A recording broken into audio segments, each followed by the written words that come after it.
thank you again to our incredible law enforcement team who has worked so hard. Sheriff, I got a solid 90 minutes last night, so I'm probably the most well-rested person up here.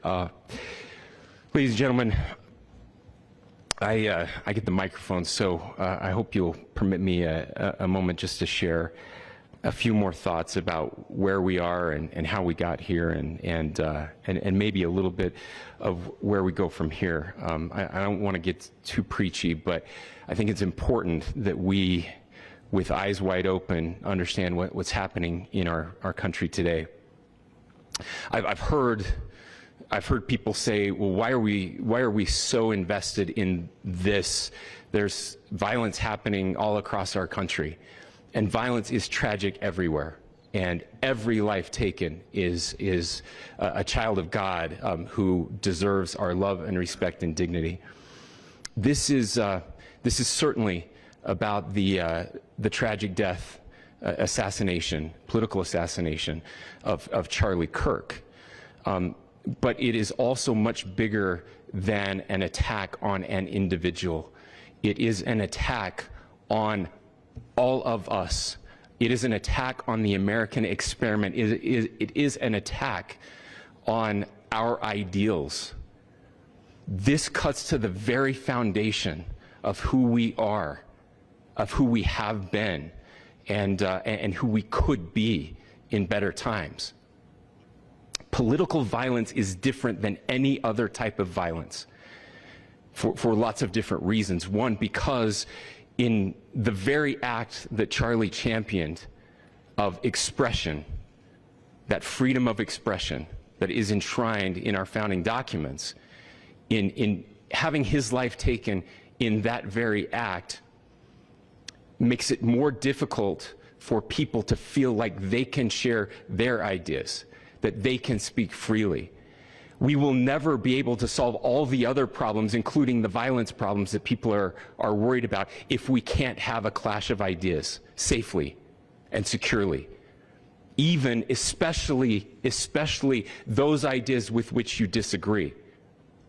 That's why this matters so much. Over the last 48 hours, I have been as angry as I have ever been, as sad as I have ever been. And it was, as anger pushed me to the brink, it was actually Charlie's words that pulled me back. I'd like to share some of those. And specifically right now, if I could, I need to talk to the young people in our state, in my state, and all across the country. As President Trump reminded me, he said, you know who really loved Charlie? The youths. And he's right. Young people loved Charlie, and young people hated Charlie. And Charlie went into those places anyway. And these are the words that have helped me.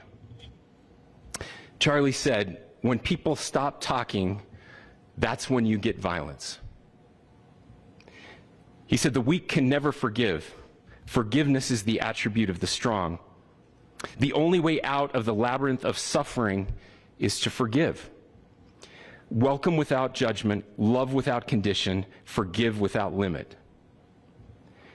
He said, always forgive your enemies. Nothing annoys them so much.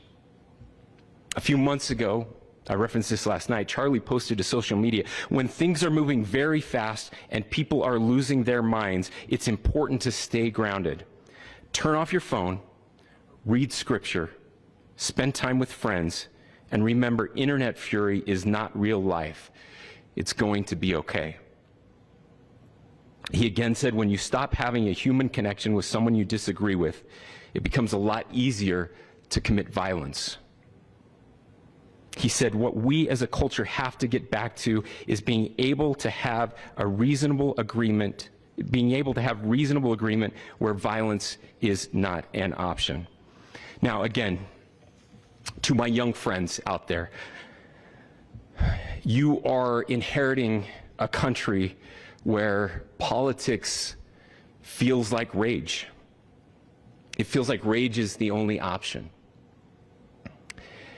But through those words, we have a reminder that we can choose a different path. Your generation has an opportunity to build a culture that is very different than what we are suffering through right now. Not by pretending differences don't matter, but by embracing our differences and having those hard conversations. I think we need more moral clarity right now. I hear all the time that words are violence. Words are not violence. Violence is violence. And there is one person responsible for what happened here. And that person is now in custody and will be charged soon and will be held accountable. And yet, all of us have an opportunity right now to do something different. I want to thank my fellow Utahns. This bad stuff happens. For 33 hours, I was praying that if this had to happen here, that it wouldn't be one of us. That somebody drove from another state, somebody came from another country. Sadly, that prayer was not answered the way I had hoped for, just because I thought it would make it easier on us if we could just say, hey, we don't do that here. And indeed, Utah is a special place. We lead the nation in charitable giving. We lead the nation in service every year. But it did happen here. And it was one of us. But I want you to look at how Utahns reacted the last 2 nights. There was no rioting. There was no looting. There were no cars set on fire. There was no violence. There were vigils and prayers and people coming together to share the humanity. And that, ladies and gentlemen, I believe is the answer to this. We can return violence with violence. We can return hate with hate. And that's the problem with political violence, is it metastasizes. Because we can always point the finger at the other side. And at some point, we have to find an off-ramp, or it's going to get much, much worse. But see, these are choices that we can make. History will dictate if this is a turning point for our country. But every single one of us gets to choose right now if this is a turning point for us. We get to make decisions. We have our agency.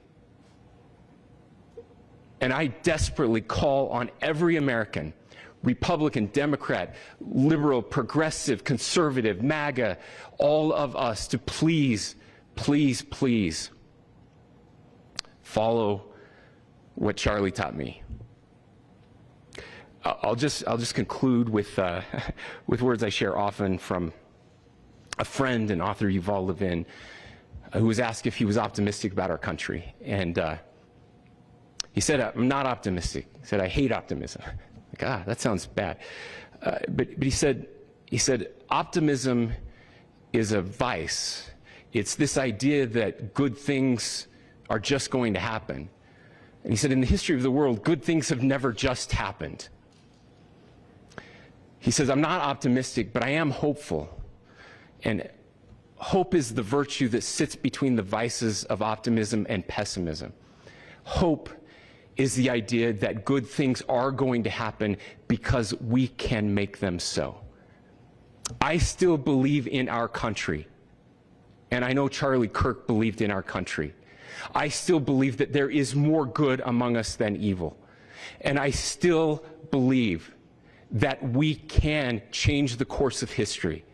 I'm hopeful because Americans can make it so.